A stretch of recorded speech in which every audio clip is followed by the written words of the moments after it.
Good day. This is the third session in a series of 6 on the cost of capital, and this session specifically focuses on the cost of preference shares and how to calculate the cost of preference shares. Just a few details about preference shares and what they actually are. The first thing that we need to understand is it is a sort of a hybrid instrument.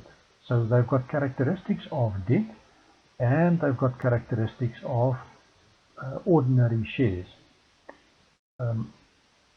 For instance, they have a fixed dividend. That dividend is close to a right for the investor.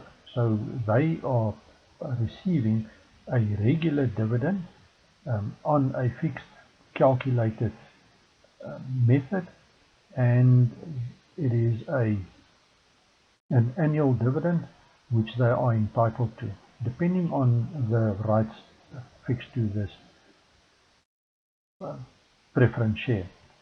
The dividends may, however, be deferred, and we'll touch on that a little bit later on, or it could be passed. Passed means that they can the dividend cannot or will not be paid for the specific year, and therefore the shareholder loses that dividend.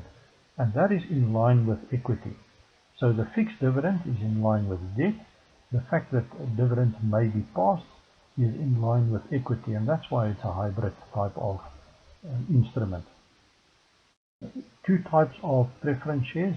The first one is a cumulative preference share, which means as soon as the dividend is deferred because of cash flows, for instance, of the company, and they cannot pay dividends, provided they don't pay ordinary dividends. They cannot defer preference dividends if they are indeed paying ordinary dividends. Preference dividends need to be paid first. But if they then defer the dividend, it means that it will be paid next year or as soon as the company has got money. And cumulative preference shares then has the right to request or ask for the dividends in the next year before any other dividends are being paid for the next year.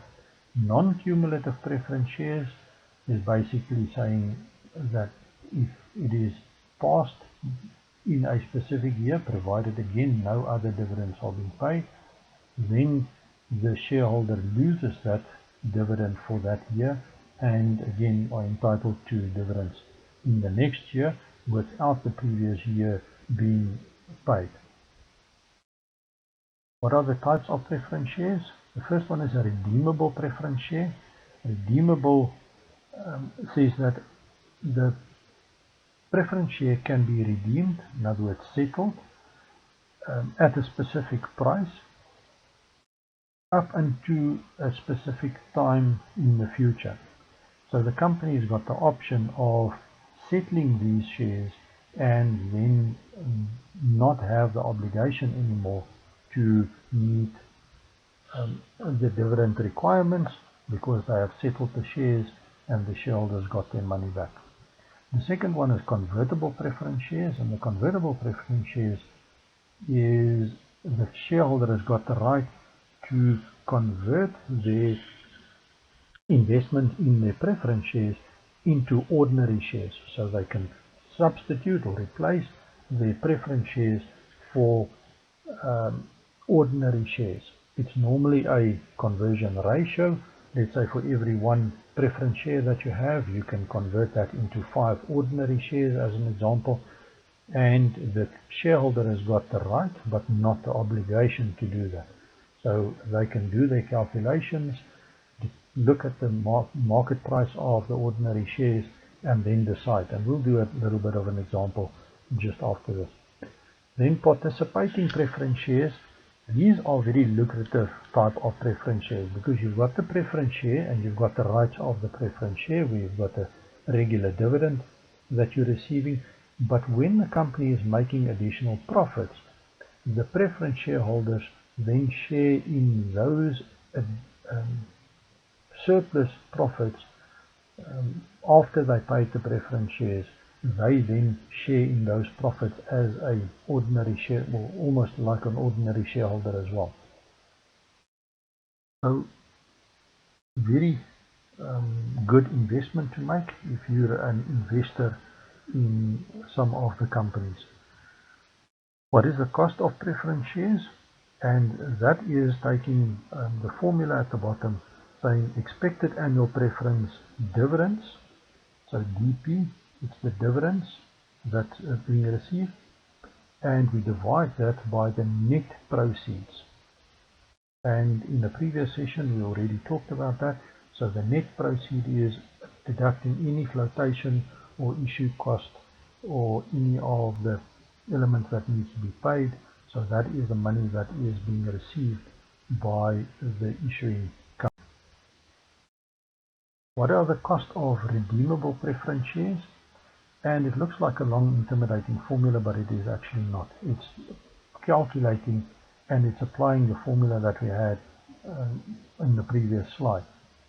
We're taking the annual dividend, so that is a dividend that according to the preference share certificate tells you what the dividend is, and that dividend is then used, that annual dividend, and we add to the annual dividend the difference in opening price and closing price of the preference share, and we divide that by the number of years to redemption. Why the number of years?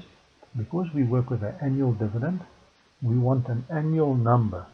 So we take the difference between the opening and the closing price and spread that over the number of years, add these two together, and that is the return that we get on the preference share. We divide that by the average price over the period. Again, the opening price plus the closing price, divide by 2 to give us an average price of the preference share over the period, and do the calculation, and that gives us the cost of redeemable preference shares. The cost of irredeemable preference shares, on the other hand, is much easier. You just take the annual dividend because there is no opening and closing price, because it's irredeemable, it's not going to be settled, and we divide that by, again, the net proceeds after flotation costs, if there are any flotation costs.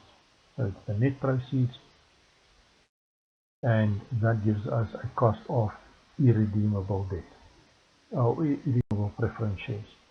Let's look at an example. The cost of a convertible preference share, in this case, a convertible preference share is, as we said earlier, it can be converted into a number of shares.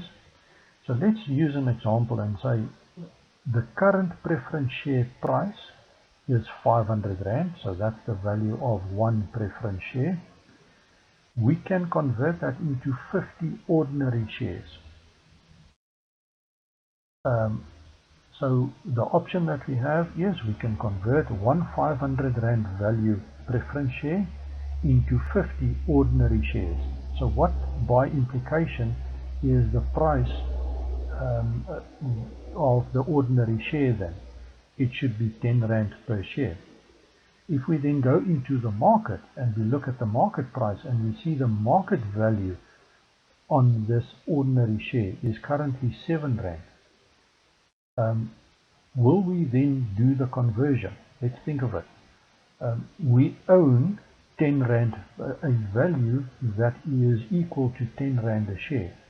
The market currently around is 7 Rand a share. So will you trade a 10 Rand value to have a 7 Rand value? That doesn't make sense. So therefore, no conversion will be done.